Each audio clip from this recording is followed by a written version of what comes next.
Deputy Minister Ajit Pereira clarifies reasons for arresting suspects including Yoshitha Rajapaksa. නිත්‍යානුකූල නොවන ක්‍රියාවන් මගින් උපයාගත් ඇමරිකානු ඩොලර් මිලියන 2.3ක් CSN සමාගමේ ප්‍රාග්ධනය තුලට ඇවිල්ලා තියෙනවා.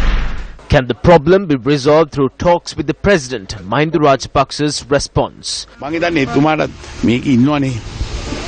වටේ ඉන්න කේවට්ටියෝ ටිකක් ඉන්නවා. ඒ කට්ටිය තමයි මේ බල කරන්නේ මේවට. Shanti Rajapaksa appears before Presipac over a letter requesting that a house valued at 5.5 million rupees be sold for 500,000 rupees. Mahinda Rajapaksa මහත්තයාගේ නෝනා ලියුමක් දීලා දුප්පත් මිනිස්සුන්ට ගයක් ලබා ගන්න ලියුම දීපු එක තමයි දැන් අද දවසේ තියෙන මේ ආණ්ඩුවට තියෙන ලොකුම ප්‍රශ්න. Fishermen in Negombo demonstrate against the use of banned nets. Hello, good evening and welcome. This is Primetime News on TV1 and Shakti TV.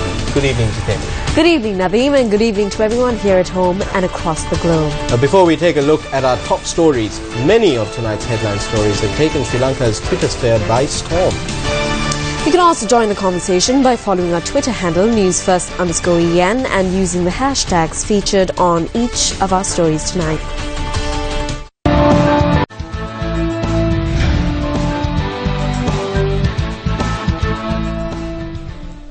A media briefing was convened at the Department of Government Information today to clarify facts pertaining to the arrest of Yoshitha Rajapaksa. කළු සල්ලි සුදු කිරීමට එරෙහි නීතිය. Black money. This is money laundering turning black money white. Black money means money that has been stolen. Criminals do not keep black money, they turn it white. This is what we call money laundering. They invest the money in business that appear to be legitimate. So the case against Yoshitha Rajapaksa and his group is not the first time that such charges have been levelled. This law has been enforced in the country on prior occasions as well. The Carlton Sports Network or CSN has been accused previously as well of money laundering and misusing state assets. The first complaint was filed on the 15th of March 2015 by the Citizens for Social Justice organization. Police investigations have revealed that a sum of $2.3 million was included as capital at the CSN company, and this money was made through false transactions and illegal acts in a foreign state. If they are unable to show where the money or assets came from, they could be found guilty of a crime and would be sentenced to prison. CSN සමාගමේ ප්‍රාග්ධනය තුලට ඇවිල්ලා තියෙනවා. තිබෙන මුදල තිබෙන වත්කම ලැබුණු ආකාරය පැහැදිලි කරන්න බැයි නම් අපරාධ වරදකට වරදකරු වෙනවා. ඒ අනුව සිරදඬුවම් ලැබෙනවා. Former President Mahinda Rajapaksa paid homage to the sacred tooth relic in Kandy this morning. Former President Mahinda Rajapaksa arrived at the temple of the tooth relic in Kandy today only with a few of his closest associates. While leaving the temple following religious observances, journalists questioned the former president on his son, Yoshitha Rajapaksa. In another few days, they would probably tell me to come as well. They would tell Namal, Basil and Gotabe to come as well. This is good governance. It should be done properly, shouldn't it? This is why they do not have time to do anything else. Public opposition and hate continues to grow against me. So what am I to do about it? They should be ready to get rid of this public opposition. This is not hate against Yoshitha. He is not even in politics. So they are trying to vent out that hate on the children. If I have done anything wrong, I am ready to be punished.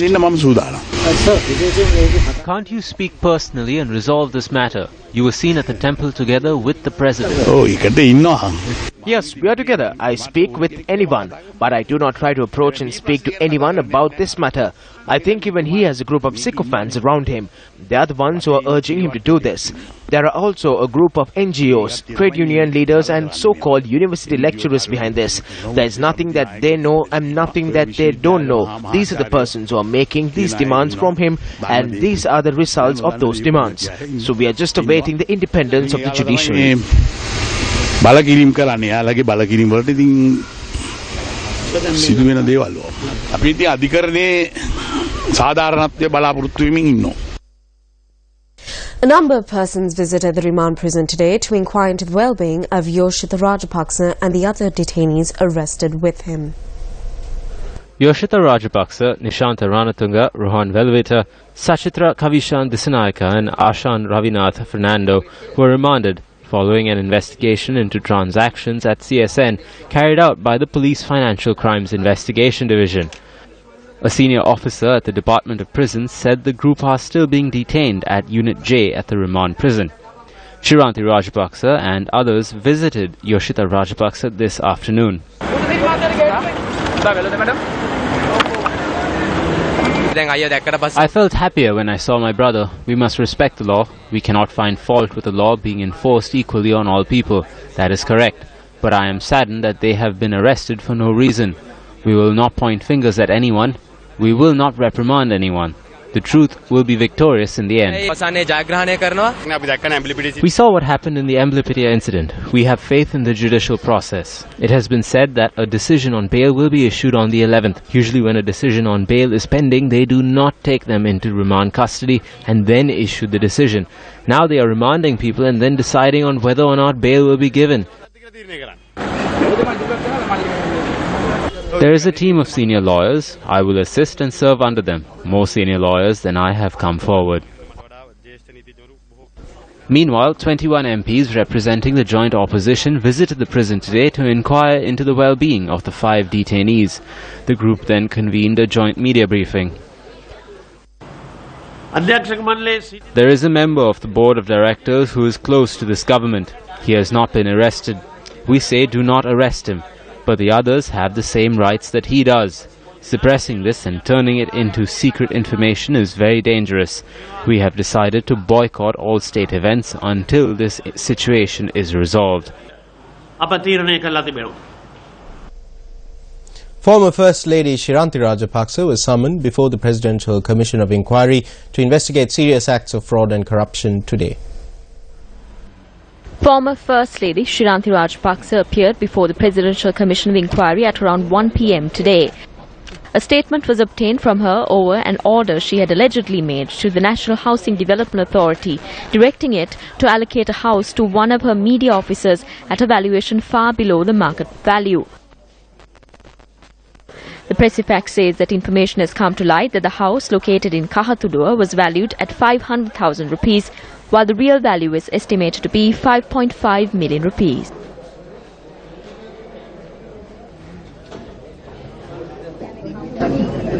The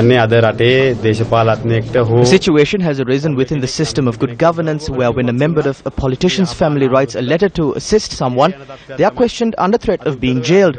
The government doesn't intervene to resolve the pressing issues of the people.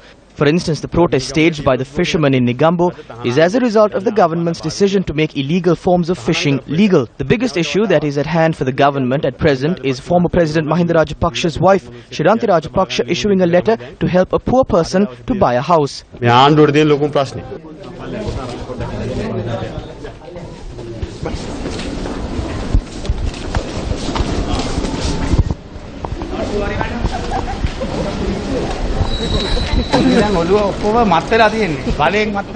Their heads are swollen with power. We are with you and the family. Even if the government jails 100 persons, we will eventually topple the government. We are happy with you. We are proud of you for your bravery facing this situation even when your son has been jailed.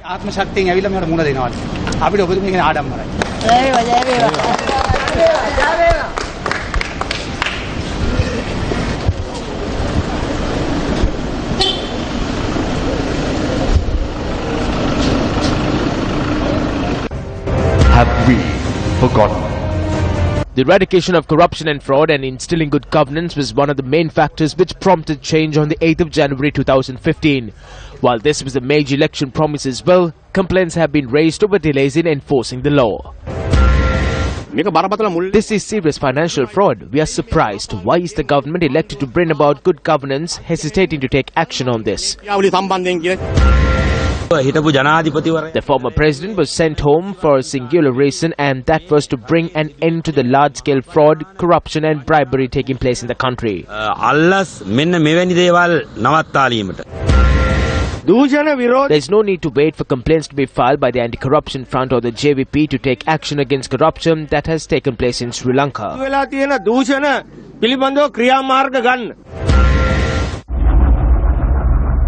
Civil society, trade unions, political activists and others continue to criticize the delay in enforcing the law over complaints filed by them.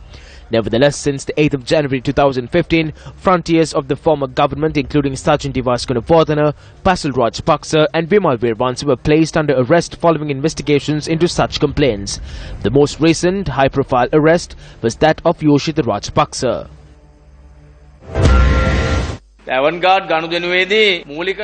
Gotabaya Rajapaksa's name has been mentioned primarily in connection with the avant-garde deal. Shirantha Rajapaksa had opened a Cerealia account with 82 million rupees. Basil Rajapaksa was remanded over matters surrounding Divi Naguma and was later released. Investigations are continuing. Vimal Weerarwanse has built homes at a cost of 204 million rupees and no one knows where the money came from. Investigations are underway into 66 accounts held by Gamini Senarath. Even their henchmen stole the wealth of this country. This is the people's money. When they are not being arrested, they question why arrests are not being made, but when they are arrested, they say it is political vengeance.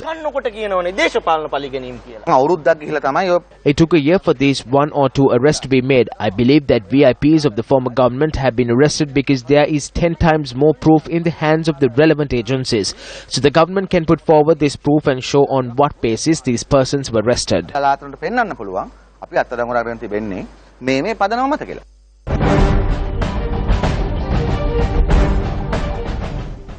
President Maithripala Sirisena participated in an event which was held at the BMICH yesterday. A mega musical show which was organized by the Sri Lanka Singers Association saw the participation of over 150 singers from the music fraternity.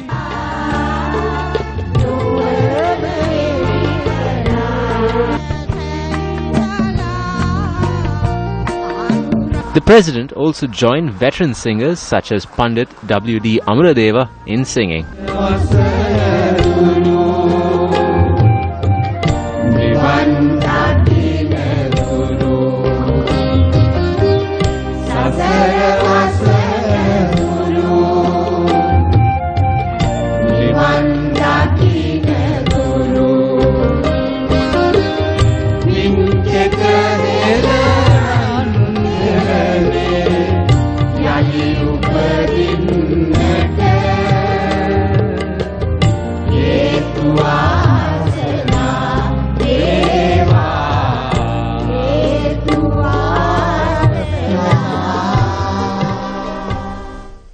The General Secretary of the Sri Lanka Freedom Party has addressed letters to a group of local government representatives of the SLFP seeking explanations detailing as to why disciplinary action should not be taken over statements they had made on the formation of a new party. The letter was issued bearing the signature of the General Secretary of the Sri Lanka Freedom Party, Minister Duminda Dissanayake. The letter seeks explanations of statements which were made at a media briefing in Colombo on the 14th of last month with the participation of a number of heads of local government bodies. The letter reads that making convincing statements to the public on contesting from a separate political alliance is harmful to the Sri Lanka Freedom Party and also violates the party's constitution. Thereby, according to the letter, the SLFP local government representatives have been given 14 days to explain as to why disciplinary action should not be taken against them. Letters have been addressed to a group of local government representatives of the SLFP to submit their explanation.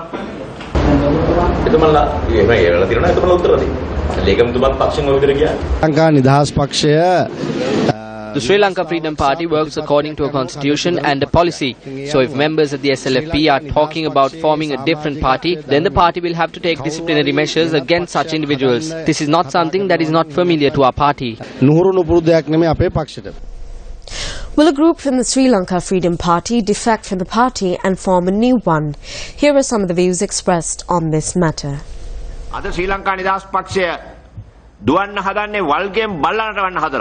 Today they are trying to run the SLFP like trying to make a dog dance only with its tail. Those who are not even in the party are acting like leaders. They are the ones who said they wanted to come out of their caves.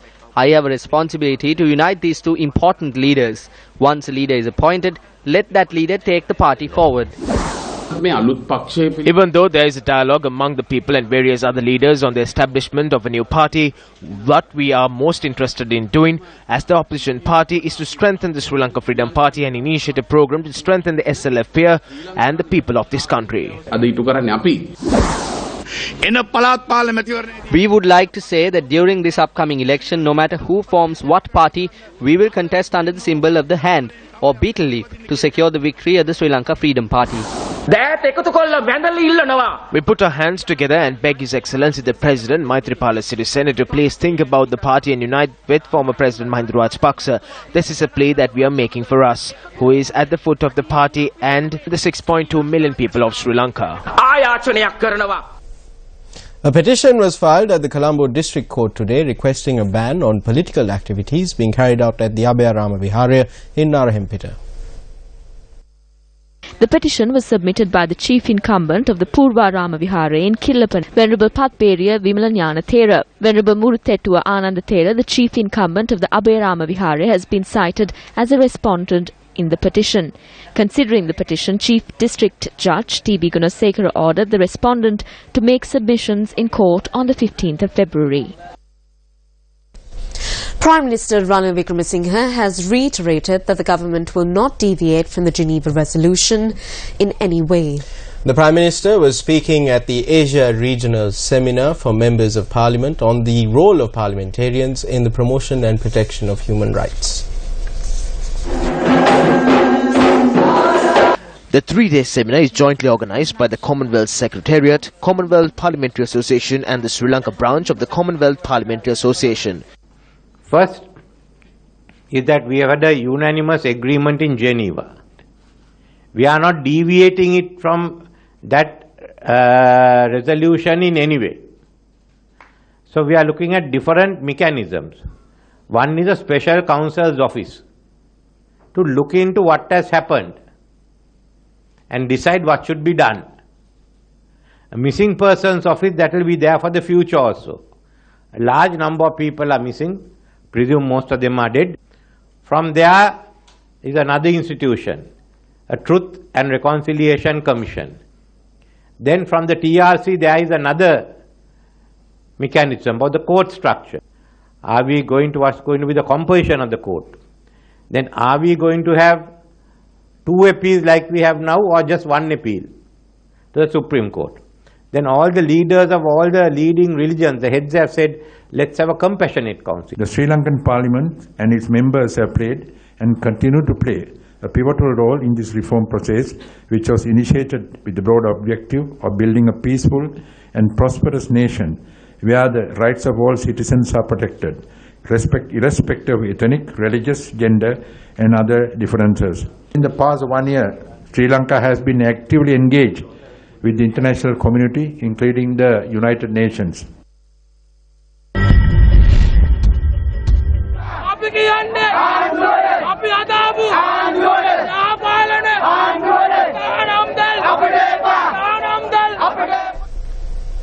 Those were scenes from Negombo today, where fishermen staged a demonstration blocking the main roads and railway lines in Negombo, voicing their objection over the use of illegal fishing nets. The demonstration, which commenced this morning, went on till this evening. Fishermen from several areas including Negombo, Trincomalee, Mana and Kalpitia staged the demonstration in Negombo this morning. The fishermen, who have also refrained from setting out to sea in protest, claim that while the use of Laila and Suruku nets have been prohibited, the government has granted permission for these nets to be used under different names. They charge the said illegal nets, dubbed Alagudu, is harmful to the fisheries industry. The fishermen who reached the Telwata junction staged the demonstration blocking the Chilao-Colombo main road. The demonstration severely hampered vehicular movement and caused much inconvenience to commuters.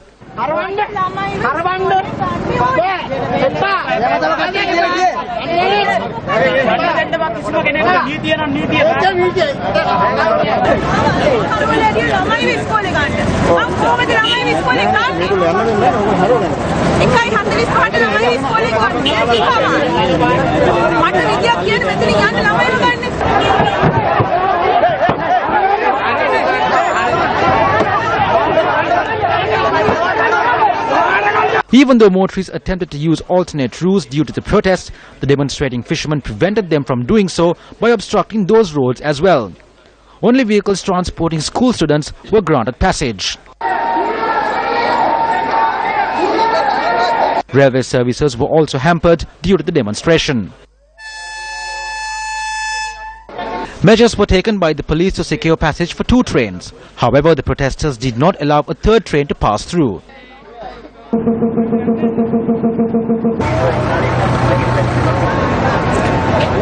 Meanwhile, Minister of Fisheries and Aquatic Resources Mahinda Amaraveera said that the ban on illegal fishing nets is still in effect.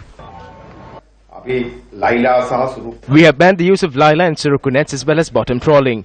I was the one who imposed the ban. It has been enforced since the 21st of February last year. So in no way have we allowed these kind of fishing methods to be used. But certain organizations spread false rumors and get the people into the streets. We make all the decisions based on the recommendations of NARA, of the National Aquatic Resources Research and Development Agency. Around 6:30 this evening, the protesters allowed the blocked train to pass through. A collision was reported between a ship and a multi-day fishing trawler in the deep sea off the southern coast. While 5 fishermen aboard the trawler are missing, one of them was rescued by another vessel. The Sagaraputta 3 trawler set out to sea from the Galle Fisheries harbour carrying 6 crew on the 29th of last month. The vessel had capsized at sea after colliding with the ship last afternoon. 5 fishermen remained missing while one other was rescued by the Harini Dua 2 trawler which was headed towards port.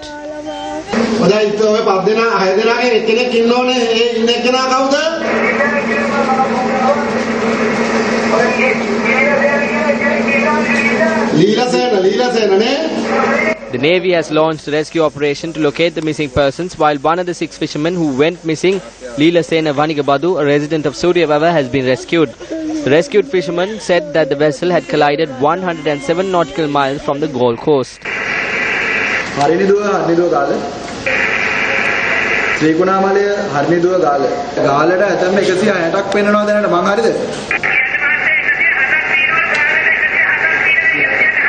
HRB Galgedara, a resident of Jayala, M. Ananda, a resident of Ratkama, Harendra Pushpakumara, Namal Ranjit and Shantakumara, a resident of Galgamu, are still missing. Tensions flared at the Bibile Development Coordination Committee meeting today over the failure to provide subsidized fertilizer.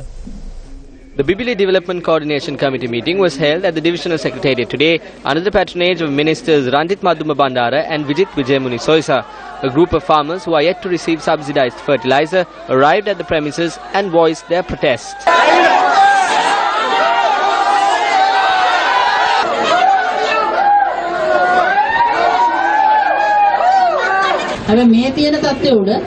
Given the situation, it has been decided to provide a sack of fertilizer per acre. We are giving more than that has been recommended.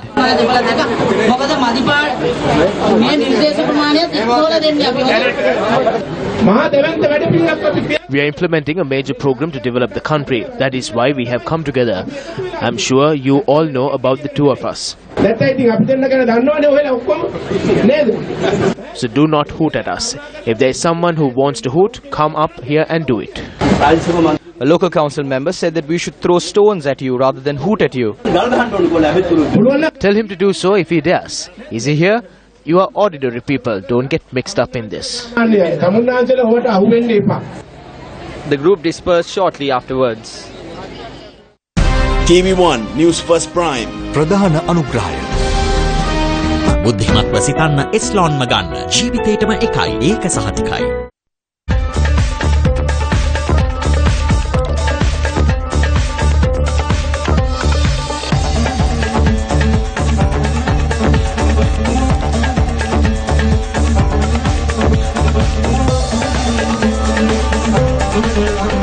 Welcome back to the news. The celebrity launch of V Awards 2015 got underway at the United Nations compound in Colombo this evening.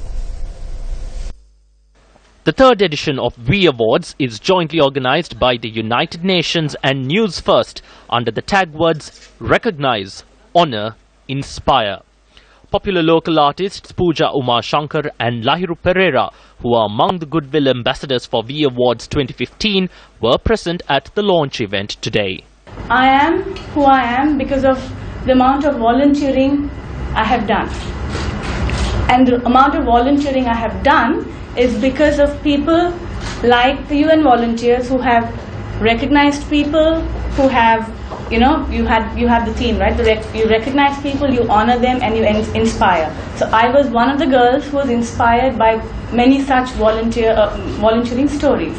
There was a survey in 2014 that highlighted that in all communities across all provinces, 40% or more of all Sri Lankans had volunteered for some kind of good, being that helping the least fortunate or participating in some other events like environmental protection or social work.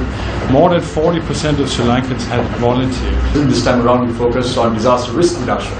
We strongly believe that Newsfirst is the best example as far as disaster risk reduction is concerned. We've always been in the forefront. We always believe that if we can save at least one person's life, that is where impact starts. We always believe that we have to be at the disaster-prone area before a disaster strike. We always believe that we have to save at least one person's life, because that is a responsibility of the media, and that is exactly what we do as an organization.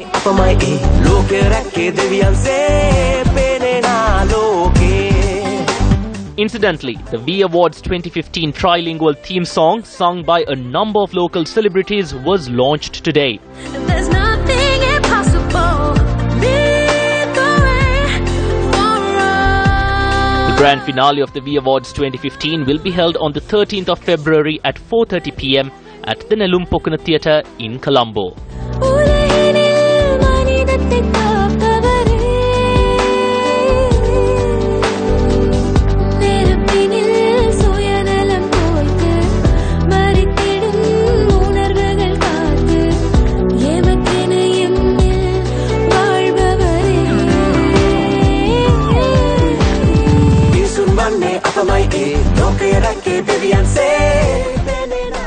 And that's a wrap of tonight's primetime news. I'm Jitendra Gulasena. And I'm Nadim Maji. Good night and good luck.